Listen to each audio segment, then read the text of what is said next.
can you say unstable?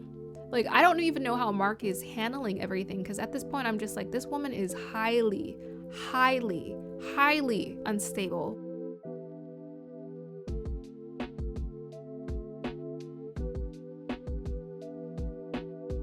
Hey guys, welcome back to my YouTube channel. Shantia here. So in today's video, we are doing a review for Married at First Sight. This is for season 14, episode 8. If you guys haven't heard about it yet, I started a new series on my channel called Heal, Feel, and Reveal. I'm actually thinking about retitling it, but essentially the whole idea behind my series is to help people gain clarity of the direction they're going in and maneuvering in their lives. I'm very passionate about helping people to find clear direction in their lives.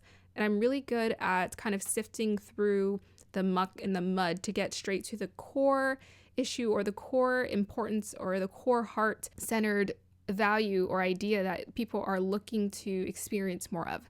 So if you're looking to rev up your life, light up, or get some more excitement, find some more passion, or infuse some more passion into your life, this is the series for you. The series is also based off of a holistic perspective of life. I believe the mind, body, and spirit are all connected. So we're not just talking about our careers and how can we do better in that area. We're also going to dabble into like relationships and how we see ourselves in that from that perspective. Things like organizing and how you live in your space or the food that you eat. I'm going to share with you guys tips that have helped me to live a much more vibrant life. If you want to redesign your life, you want to find that career of your dreams, you want to find some more passion, you want to infuse some more passion into your life, this is the series for you. Okay, so let's go ahead and get into the review. I would say my general summary of episode 8 was that it was pretty neutral. In this episode, all of the couples were meeting up with their friends or meeting up with each other, their partner's friends, to kind of get a different perspective of their partner and how their relationship is progressing. You have the couples who have been struggling, who are just kind of continuing on that trajectory, or it's kind of slowing down. And then you have the couples who, you know, we've kind of liked and are doing pretty good, but are kind of just like, they're just there kind of thing. Not a very exciting episode, so I feel like this is going to be a pretty quick review, and let's just go ahead and dive into it.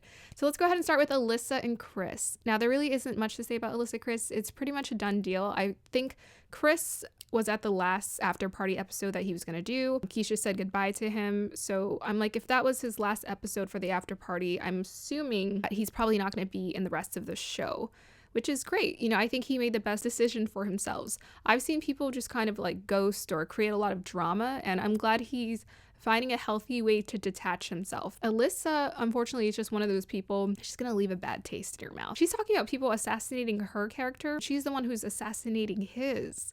And that's like the bizarre thing, is like she's assassinating his character, she's making him look all kind of bad, and we're just like, what? Based off of what evidence, right? There's no evidence. Chris and Alyssa are done. While Alyssa was meeting up with her friend, even her friend was like, is he really a bad guy, or is it in your head? Right? It's not that I feel bad for her. I just know that there's going to be repercussions and consequences to her self-assassinating her own character on this show. There's going to be consequences to that. She has a good side to her. I don't know if she just didn't know how to handle the situation, but the length she went to lie about Chris and to make him look so bad was crazy. Like, crazy.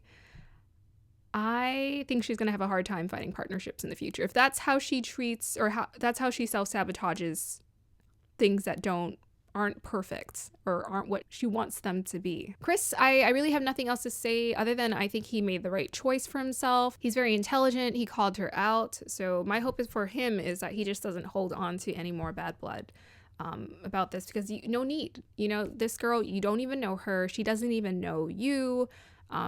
Don't take this rejection as it's not really a real rejection. She never got a chance or gave you an opportunity to actually know you. It's just the way it happened and spun out was just so bad. And how many people have been rejected by their Married at First Sight spouse, right? I mean, only like a 0.01% of people ever in this world will ever go through that kind of experience. I'm sure he's feeling very put off by the whole thing, but my hope for him is that he just moves on and all is good. Let's go ahead and move on to our next couple, Jasmina and Michael. So I think Jasmina's friends really clarified for us like what we all kind of sense was happening. So I gotta say, I'm pretty good at being a judge of character, because I brought up the competitiveness, I brought up the stubbornness, the need to be right. for the both of them. So Jasmina was having a conversation with her friend on the sofa, and her friend just laughed because she's like, well, I know how you are. I know how you are. When you don't agree with something, you stick with it, and then you don't like any kind of tone. Jasmina said that he thinks he's right, right? She said that he thinks he's right. And her friend was like, yeah, you also think you're right all the time. But she's like, but I usually am. Basically, Jasmina was describing to her friends, she was describing Michael. She was also describing herself. I haven't really dived into Jasmina's background too much. Clearly, Jasmina is a gorgeous woman, but I think she most definitely has issues with vulnerability. I always look at what people complain about. If someone says, I just meet losers, or I just meet emotionally unavailable men, I look at them and I'm like, okay, what do you think you're doing to create that experience? Because you don't just meet losers. You don't just meet emotionally unavailable men. There's plenty of emotionally available men out there in the world. What I think it's tied to is it just goes to show that there's something emotionally stunted in her, like where she's kind of stuck. She has issues with vulnerability, and it's becoming very clear between her and Michael because they keep fighting over these, like, they don't even know each other yet. You know, what are you guys fighting over? Part of it is just she really has her walls up. I mean, his sister hit the nail on the head. She's like, it's that vulnerability. You have to give her space to trust. So Michael's not trying to invade her space, but he doesn't really know how to navigate that. With someone who's having so many issues with vulnerability, and then now you have a partner who doesn't really know how to romance you, it's kind of hard to like generate anything. So the overall feeling I'm getting between the two of them is friend zone. I'm just getting friend zone. I'm not really getting any kind of romantic vibes or energy. I think they're trying, but sometimes it's confusing to me because I'm like, but what are you guys trying at? Because I see no connection. I feel no connection. So later on, Jasmina and Michael were playing when her friends came over. They were like playing some games, and I think she ended up beating him. But he's like, I'm a very competitive guy. And Jasmina, I don't think she said she was competitive, but you can tell she is. She's a very competitive person. He's like, well, I'm glad she could keep up with my competitiveness. I'm like, Michael, really? Y'all been fighting over hypotheticals and who's right? And yeah, you guys are competitive. It's one thing to be competitive in a playful way, but again, if you're competition to one another, there's no room for romance. He basically called himself out when he said, oh, I'm very competitive. Okay, Michael, we see where you're at. If you're going to like generate some kind of romance in your partnership, is it worth being right? Like, no, you're on the same team. So if you guys are going to be competitive, use that competitiveness to be on the same team, to be in a beautiful marriage. And that's probably what is keeping them in the marriage. They're competing with themselves to be consistent and sincere, but you need emotion. You need some connection. You need to romance each other. You need to connect. So later, Jasmina and Michael's sister went off into the bedroom and they had a conversation. And his sister actually mentioned that he said, I don't even know if she likes me.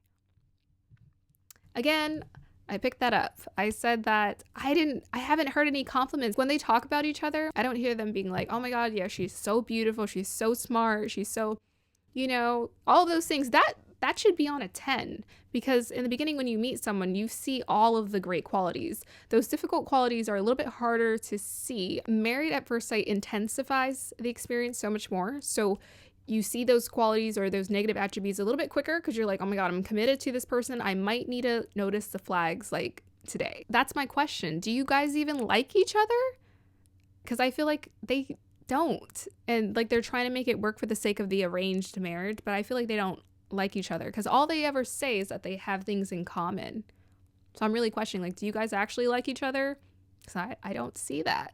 And I say also, again, don't even force it. If you don't feel it, you don't feel it. Jasmina is totally vibing with his sisters. She's vibing with the sisters. I don't feel like she's vibing with Michael. While she was talking to his sister, she's like, oh no. She's like, I was just upset with him. But yeah, I don't want him to think that I don't like him. I'm like, think that you don't like him.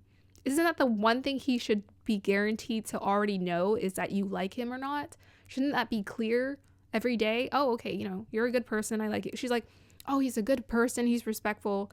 So I think Jasmina can have a way of like putting on, she kind of cares what people think. I think she does also like his sisters. So she's going to put an emphasis on those character traits. When she's alone with Michael, does she feel that way? I don't think she necessarily thinks that he's a bad person, but I think her defenses are way up high. While Michael was having a conversation with her friends, they were mentioning it's not about giving her time or space. It's about giving, like, just being patient with it, being patient and listening.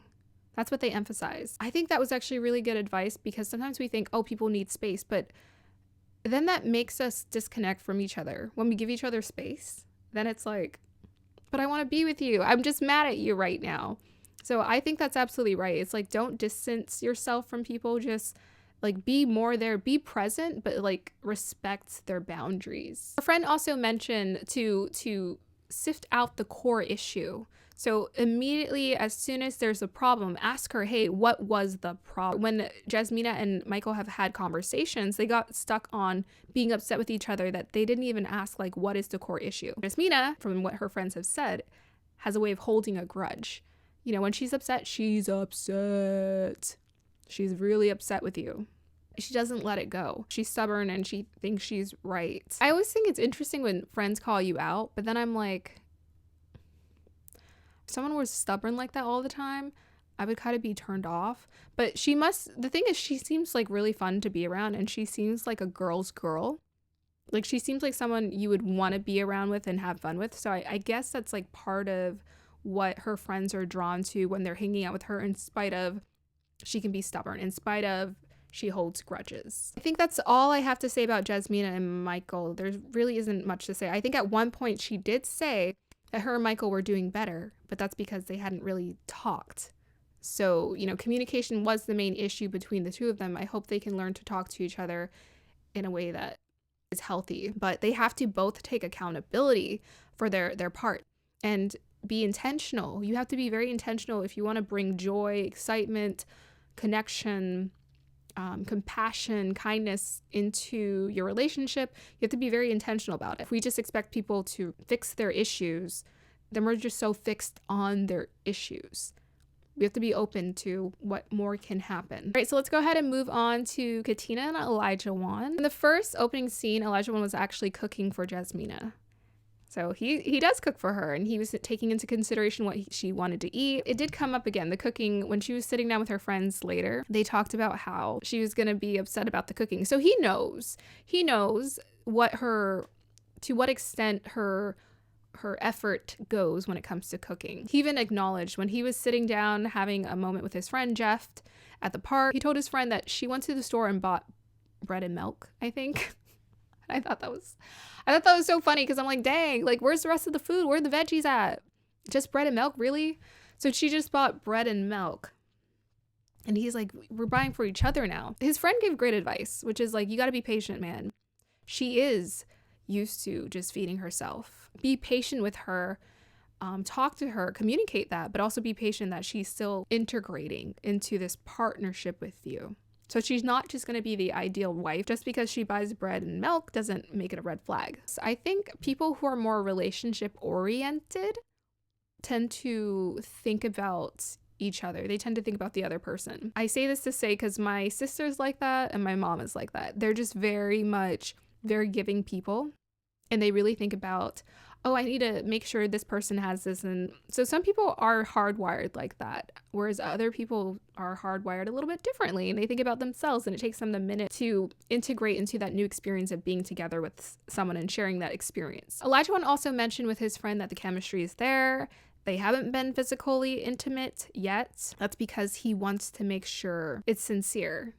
You know, his friend called it a mind block and a nervousness. His friends seem like really cool people. Later on, when Katina's friends and Elijah Wan's friend came over and they were all just hanging out with one another, the friends were like, oh, we didn't like him at the wedding. But as they were talking to him, okay, this guy has something. I think he's just transforming. He's in his butterfly phase, you know, or cocoon phase, where he's transforming. He's sincere about wanting to change, wanting to be better, because he's a sincere person. He seems like a very heartfelt person, you know, in spite of doing what he did in the past. Playboys can transform. They can transform if they want to. I think honestly that Playboy phase for most men it's a healing phase. It's maybe an experimental phase, but it's also like I'm finding myself phase. Once you decide, okay, this is the career I want, this is the ideal, I want a wife, I want a family. Once you decide that, then things really start to shift in a better direction for you. Katina's friends were very clear about, you know, they weren't really sure about him.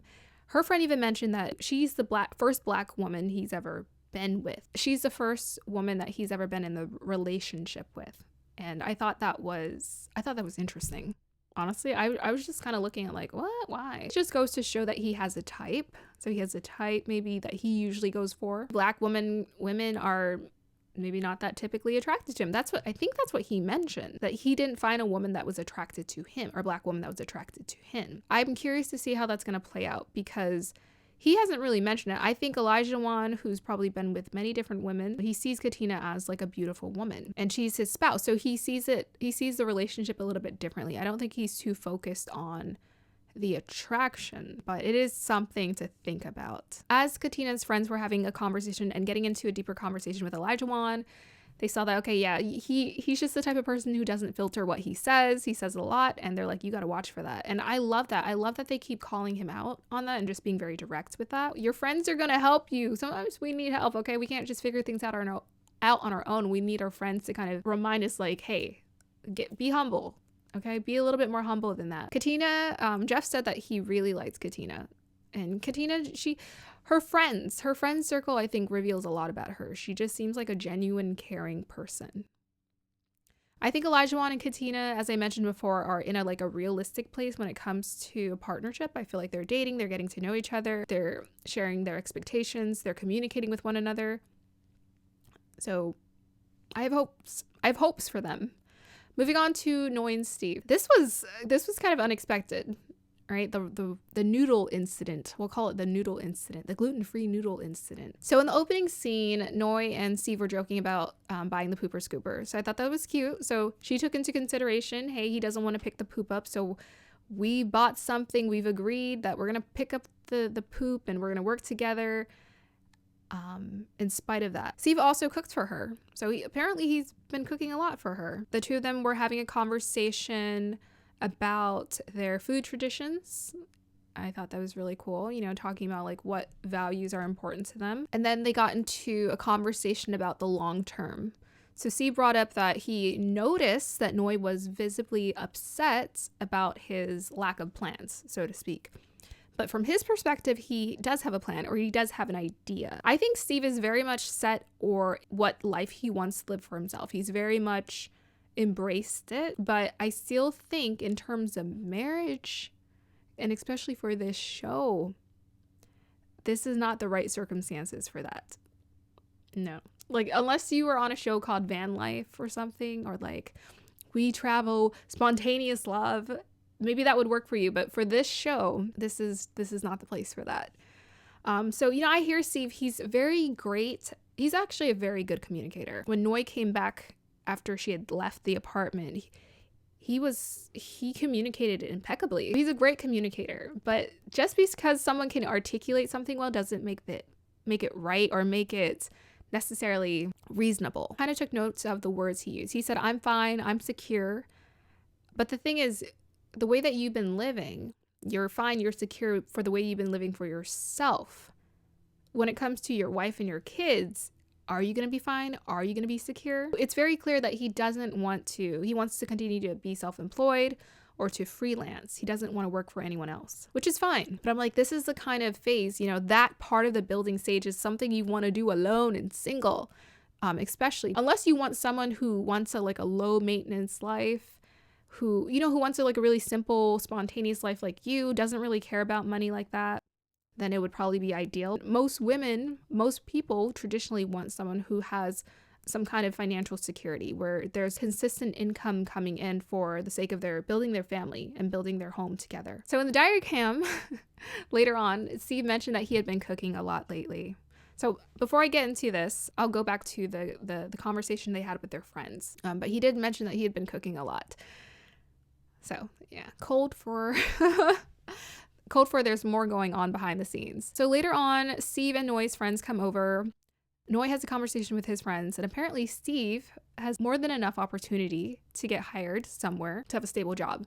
So again, now she's put off even more because she's not seeing a clear plan. She's not seeing an action. She voices her concerns to his friends, and they're just like, well, he has a great network. That doesn't give her any comfort. Steve's having a conversation with her friends, and they're talking about how, she doesn't want to be a main provider in her family. She doesn't want to be supporting her family as the main provider. And his answer didn't make me secure in the sense of this is what Noi wants. He just said, well, this is, the life that I live. This is what I want, the spontaneousness. It's been like, I don't know, a day or two later, she cooks noodles for him, or he has his noodles, she has her noodles, she cooks her noodles, and she overcooks his noodles. And he's like, why did you overcook the noodles? And she's just like, you know what, I'm out. Behind the scenes, apparently, and this is what Steve had mentioned in the after party, he'd been picking up a lot around the house. He was upset with her not really doing her part. He felt like she was being lazy, so to speak. And the one time she cooks for him, she overcooks his noodles. And he mentions that probably in a, like, not in a petty way, but like, sometimes we say things, but on purpose to like be like, really, you messed this up? So he said that, probably subconsciously to upset her, and she up and left. She packed her bags and she just left. She didn't communicate to him. She got really upset. So there's like an undertone of energy that was probably facilitating between the two of them prior to that. Him feeling like he was doing most of the picking up around the house. But I think it's more than that.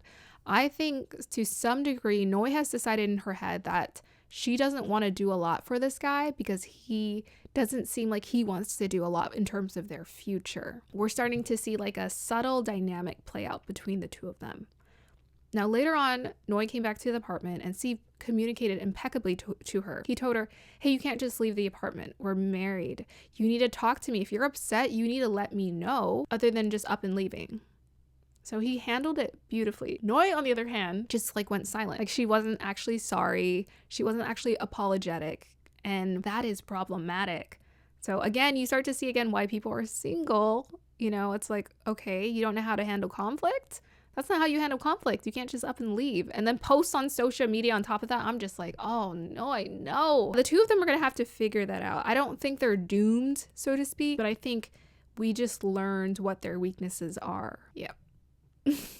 That's all there is left to say. I mean, I think they won't really be able to stick it out together if they continue to handle conflict in that way, but also if Steve doesn't show her something, because I don't think she owes it to him to be like, okay, I'm going to go with your non-planned plan. But she does owe him proper communication as his partner. On to our last couple, Lindsay and Mark. I mean, it's a continuation of drama. So starting out the open scene, again, Lindsay and Mark are laughing together. They seem to be cute together. They're having their moments. He's cleaning. She's feeding him something. She's being very supportive with his, like, all of this, the emotional situations that are going on in his life. He feels that support. He mentions it to his friend when they're tossing a baseball between the two of them. But he also mentions he's not head over heels. He doesn't feel that lovey-dovey connection because she's doing a lot of things that are turning him off and that he's not seeing in a wife. So I'm just going to say it off the bat. I don't think Lindsay and Mark are going to be able to make it. There's just too much of a, not my favorite word, toxic dynamic that's playing out between the two of them. And Mark is sensing that. So what I'm really liking about this season is I've heard a lot of people like articulate very well their situations and what they're going through, and they understand it.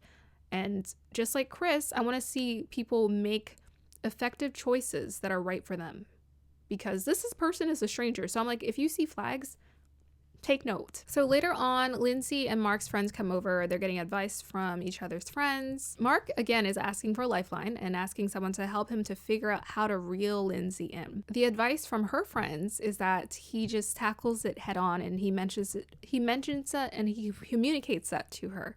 His friend actually said something similar, like, make sure you don't let it bottle up. Make sure you let her know ahead of time. Lindsay has a conversation with Mark's friends, and they basically say, like, usually he's the guy who's like, let's move in today, tomorrow. And otherwise, if he is, and usually we're the ones telling him he needs to slow down or that his partner needs to watch out. But that's just not the case for Lindsay, because he's slightly turned off by some of the things that she's doing, probably a little bit more than slightly at this point. Lindsay takes note of, oh yeah, it looks like, he hasn't really been picked. He's not the type of person that people have picked. However, she continues to port that story later on in her reaction to him bringing up something that she was doing in light of the advice that her friends were giving to him. When I think of Mark and Lindsay, all I think is tick, tick, tick, tick, boom. It's a ticking time bomb. The two of them are a ticking time bomb. Later on, all the couples were having a fun time pinballing, talking to each other, and Lindsay, apparently she's having some alcohol and she's just becoming louder and more obnoxious. And I'm starting to notice that her humor comes off as like a teenage boy. It's like a combination. It's like a teenage boy. It's like really immature and not cute, right? Very obnoxious, and very, but yet at the same time, there are deep layers of hurt that are playing out here. Mark mentions to her, after she called out Katina and Katina's upset, he mentions to her, hey, I didn't like that you said that to her. And she's like, I don't care. Lindsay, my question to her is like, do you want to continue to be the cat lady? Do you want to continue to make the same mistakes? The thing is, she's so far into her persona and her ways that it's going to take a lot for her to wake up. So after Mark mentions that to her, they get into the fight and she goes off into the bathroom. He goes off down a stairway. He's having a conversation with Chris. She's having a conversation with one of the producers. She's talking about how he's not a strong man. She's degrading the amount of money he makes from what he does. She's talking about his dilapidated house. I mean, can you say unstable? Like, I don't even know how Mark is handling everything, because at this point I'm just like, this woman is highly unstable. It doesn't make any sense to continue any further on. So I'm just like, what have you been dealt with before in the past where you're like, you look at this relationship and you're like, I think we can figure it out? Because I feel like there's nothing to figure out. She has so much healing to do on her own. She barely knows this guy, tearing down his character. And I'm going to mention it again. Who did she date? Liars, cheaters, stealers. She will degrade any person that she dates because she doesn't know how to handle, honestly, a healthy love experience. Mark mentioned to Chris on the stairway that she had a lot of alcohol. So obviously alcohol is playing into this, and he's noted that. Lindsay's continuing to go off in the bathroom with the producers. Who do you think is going to put up with you? It's not Alyssa. She also mentions, you pushed me off. You pushed me off to the edge. It's like so much dramatics. It's so dramatic. It's crazy. All he told you was that he was upset. And like he said it in the most calm way. And he mentions to Chris in the stairway, see, I don't want to mention things like this because I know it's going to be a fight. But I'm like, you should be able to mention that to your spouse. You should be able to mention things like that. It shouldn't be a no-brainer. You should be able to say, that upset me. The way they handle it shows you a lot about their character. This scene really, it really upset me. Hear her say all of those things towards him. I don't care who hurt you. When you go around wreaking havoc and creating havoc in other people's lives, that is, to me, like the poorest of character. Because I'm like, you're going around, you're taking your hurt and you're going around, you're hurting people even more. It's probably the one thing I probably get turned off by the most. But what shocked me the most was that Lindsay and Mark in like the next preview scene where they were joking together, like the next preview for the next episode, this back and forth is just, even Chris mentioned in the after party, the back and forth it's very toxic. It's not healthy, obviously. What we are seeing playing out is what happens when you bond with someone through your wounds, through your issues, through your problems. My only hope is that, Lindsay seeks the counseling that she needs, and that Mark also seeks the counseling that he needed after being with the thunderstorm. I just want him to see that he deserves a whole lot better and that he doesn't need to. You don't need to even put up with this, because this is the way that she treats you is just like less than less than less. And you're there, being kind to her, trying to support her. She's talking about how you push her off the edge, and I'm just like, how? How is he pushing you off the edge? So anyways, that's what happens. That's what happens when people are not self-aware. That's what happens when people don't heal. That's what happens when people don't do the work, the inner work. They blame the world for their problems. They whine and they complain and they don't heal, and they continue to relive trauma and recreate trauma. And it is what it is. Okay. So that is my review for Married at First Sight. I hope you guys enjoyed that. Was it enjoyable? I'm just like, this episode to me just felt very bland. So when that kind of drama happens, honestly, I look forward to the romance. I look forward to people figuring things out, getting insight, becoming more self-aware. So when I see people not really growing, or if I see some people, you know, they're trying to navigate some things, it just, I don't know. And then on top of that, Lindsay's drama just brought the energy down for me. It ends up kind of just being like very bland and neutral altogether.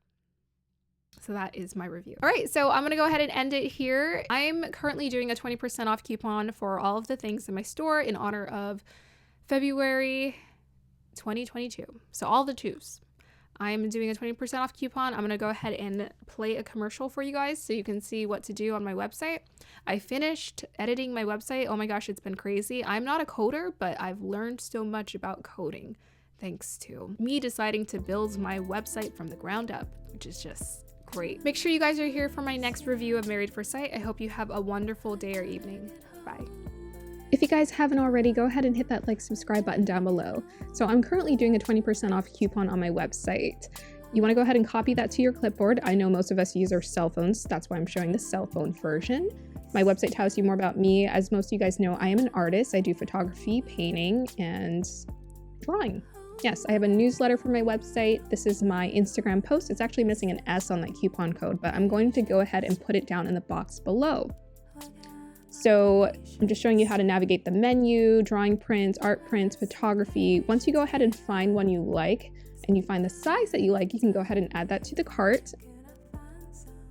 And I use very high quality archival matte paper. That's why they are priced the way they are priced. Once you add the size that you like, go ahead and hit the view cart button. That'll take you to the cart page, and then hit that proceed to checkout button. That'll take you to the checkout page where you want to go ahead and paste that coupon code. All right, and it should take off the shipping costs, if not more then. And my website also will tell you more about me, where I studied. And I also do blog posts, which I don't really do anymore. I do most of my communication on YouTube these days. So I hope you guys have a wonderful day or evening. Thank you for that. Goodbye.